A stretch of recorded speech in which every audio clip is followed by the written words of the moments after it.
अस्सलाम वालेकुम व्यूवर्स। आज मैं चैट जीपीटी से सवाल पूछूंगा कैंसर के बारे में, कैंसर के इलाज के बारे में। कैंसर का इलाज हकीमी तौर पर यानी कि जिसको आयुर्वेद भी कहते हैं हिंदी में, उसके मुताबिक इसका इलाज कैसे होता है, तो मैं अपना सवाल इससे पूछता हूँ। चैट जीपीटी मुझे ये बताएं कि कैंसर का कोई हकीमी इलाज हो तो बताएं। मैंने सवाल इससे पूछ लिया, अब देखते हैं इसका जवाब आता क्या है। जी, तो इसका जवाब आ चुका है चैट जीपीटी का कैंसर के हवाले से, तो मैं आपको सुनाता हूँ।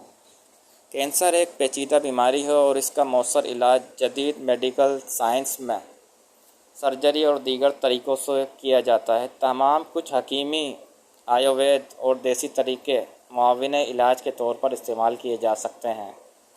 हकीमी और देसी तरीक़े जो मुआविन साबित हो सकते हैं, रोज़ाना 1 चम्मच शहद में आधा चाय का चम्मच कलौंजी मिलाकर खाने से क़ुव्वत मदाफ़ात बेहतर हो सकती है। अच्छा जी, ये तो शहद के बारे में इसने बताया। वह हल्दी में एंटीऑक्सीडेंट्स और एंटी कैंसर खसूसियात पाई जाती हैं। नीम गर्म दूध में आधा चम्मच हल्दी मिलाकर पीना मुफीद हो सकता है। इसके अलावा फल खाकर भी गाजर, चुकंदर, सेब और पपीता जैसे फलों का इस्तेमाल जिस्म के दिफाई निज़ाम को मज़बूत करता है। और सब्ज़ पत्तों वाली सब्ज़ियाँ जैसे कि पालक और मेथी जिस्म में जहरीले मादों को कम कर सकती है। इसके अलावा लहसुन और अदरक में कुदरती अज्जा होते हैं जो कैंसर के ख़िलाफ़ मददगार साबित हो सकते हैं। इन्हें खाने में शामिल करना फ़ायदेमंद हो सकता है। इसके अलावा नीम के पत्तों में जरासीम कशिश खसूसियात होती हैं जो जिस्म की सफाई में मदद कर सकती हैं। रोज़ाना 4-5 नीम के पत्ते चबाना मुफीद हो सकता है। इसके अलावा हकीमी इलाज को डॉक्टरों के मशवरे के साथ इस्तेमाल करें। अगर आप कैंसर के मरीज़ हैं तो फ़ौरी तौर पर माहिर कैंसर के जो डॉक्टर हैं उनसे रुजू करें। मुतवाज़न ग़िज़ा और सेहतमंद तर्ज़ ज़िंदगी अपनाना ज़रूरी है। ये देसी इलाज मावून तो हो सकते हैं, लेकिन मुकम्मल इलाज के लिए जदीद तिब्बी तरीक़े इख्तियार करना ज़रूरी है। जी, तो व्यूवर्स, आपने सुना कि कैंसर के इलाज के बारे में अगर हम हकीमी इलाज करवाते हैं आयुर्वेद, तो वो काफ़ी नहीं है, वो सिर्फ़ एक एहतियात है। कैंसर का जो मुकम्मल इलाज है बाकायदा वो मेडिकल साइंस के मुताबिक ही होगा, यानी कि डॉक्टरों के ज़रिए ही होगा, डॉक्टर जो इलाज करते हैं। और बाकी जो एहतियात है वो ज़रूरी है, जैसा कि हमें सबसे पहले कैंसर की सप्लाई लाइन काटनी होगी ताकि कैंसर वहीं रुका रहे, आगे ना बढ़े, क्योंकि कैंसर बहुत तेज़ी से बढ़ता है।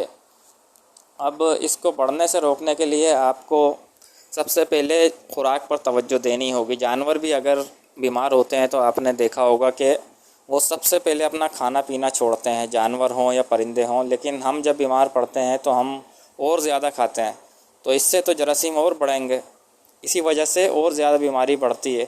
तो कैंसर हो या कोई भी बीमारी हो, शुगर हो, सबसे पहले आपने अपना खाना पीना कम करना है, बिल्कुल कम। ख़ास तौर पर ऐसी चीज़ें जो कि जरासीम को सप्लाई पहुँचाती हैं, कैंसर के या शुगर के या दीगर।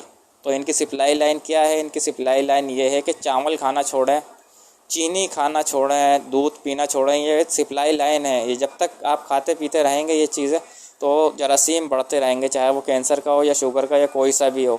आपको इन चीज़ों से परहेज़ करना होगा, सब चीज़ें अपनानी होंगी खाने में। जो चीज़ें सब्ज़ हैं और जो चीज़ें बादी नहीं हैं वो चीज़ें खाना होंगी। बादी चीज़ों से आपको परहेज़ करना होगा। अगर इन चीज़ों से आप परहेज़ करेंगे तो कोई भी बीमारी हो वहीं रुकी रहेगी। और बाकी इसका जो मुकम्मल इलाज है वो आप मेडिकल के थ्रू करवाएंगे, मेडिकल डॉक्टरों के ज़रिए हॉस्पिटल में वो करवाएंगे। लेकिन एहतियात बहुत ज़रूरी है, सबसे बेहतर चीज़ एहतियात होती है। लेकिन सिर्फ एहतियात भी काफ़ी नहीं है, एहतियात के साथ साथ इलाज ज़रूरी है। इसी तरह से शुगर के मरीज़ों के लिए भी एहतियात ज़रूरी है।